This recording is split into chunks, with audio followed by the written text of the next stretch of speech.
ஜனநாயகன் படத்தை சட்டவிரோதமாக வெளியிட்டவர்கள் மீது நடவடிக்கை எடுக்க படக்குழு புகார் அளித்திருக்கிறது, கோரிக்கை வைத்திருக்கிறது. சைபர் கிரைமில் இது தொடர்பான புகாரானது அளிக்கப்பட்டிருக்கிறது. ஜனநாயகன் படத்தின் காட்சிகள் வெளியாகி இருக்கக்கூடிய ஒரு சூழலில் அதை பகிர வேண்டாம் என்று வேண்டுகோள் விடுக்கப்பட்டிருந்த நிலையில் தற்பொழுது சைபர் கிரைமில் படக்குழு தரப்பில் புகாரானது அளிக்கப்பட்டிருக்கிறது. முதலில் சில காட்சிகள் கசிந்த நிலையில் இரவில் முழு படமும் வெளியாகி இருப்பதாக படக்குழு தெரிவித்திருக்கிறது.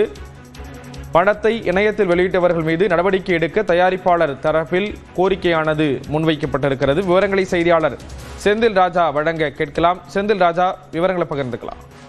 ஸ்ரீராம், ஜனநாயகன் திரைப்படத்துடைய காட்சிகள் மற்றும் முழு திரைப்படமுமே சட்டவிரோதமாக நேற்று வெளியிடப்பட்டது. குறிப்பாக நேற்று மாலை காட்சிகள் வெளியான நிலையில் நேற்று இரவு முழு படமும் வெளியானது. இது ஒரு படக்குழுவை மட்டுமில்லாமல் விஜயுடைய தொண்டர்கள் மற்றும் ரசிகர்கள் அனைவரையும் அதிர்ச்சிக்குள்ளாக்கியது. அது மட்டுமில்லாமல் சினிமா துறையினரும் அதிர்ச்சி அடைந்தார்கள்.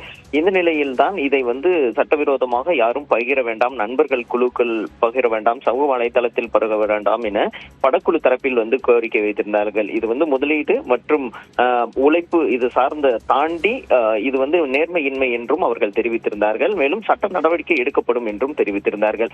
இந்த நிலையில் தான் இந்த சட்டவிரோதமாக இந்த படத்தை வெளியிட்டவர்கள் மீது நடவடிக்கை எடுக்க வேண்டும், அவர்களை யார் என்று கண்டுபிடிக்க வேண்டும் என்று சைபர் கிரைமில் படக்குழு தரப்பில் புகார் அளிக்கப்பட்டிருக்கிறது. ஏற்கனவே ஒரு பொது அறிவிப்பு வெளியிடப்பட்டிருந்தது. இதை தொடர்ந்து தற்போது சைபர் கிரைமிலும் புகார் ஒன்றை கொடுத்திருக்கிறார்கள். அதில் யார் இந்த செயலில் ஈடுபட்டார்களோ அவர்களை கண்டுபிடிக்க வேண்டும், கண்டுபிடித்து அவர்கள் மீது நடவடிக்கை எடுக்க வேண்டும் என்று படக்குழு தரப்பில் கோரிக்கை வைத்திருப்பதாக தகவல் கிடைத்திருக்கிறது. ஸ்ரீராம், விவரங்களை வழங்கியதற்கு நன்றி செந்தில் ராஜா.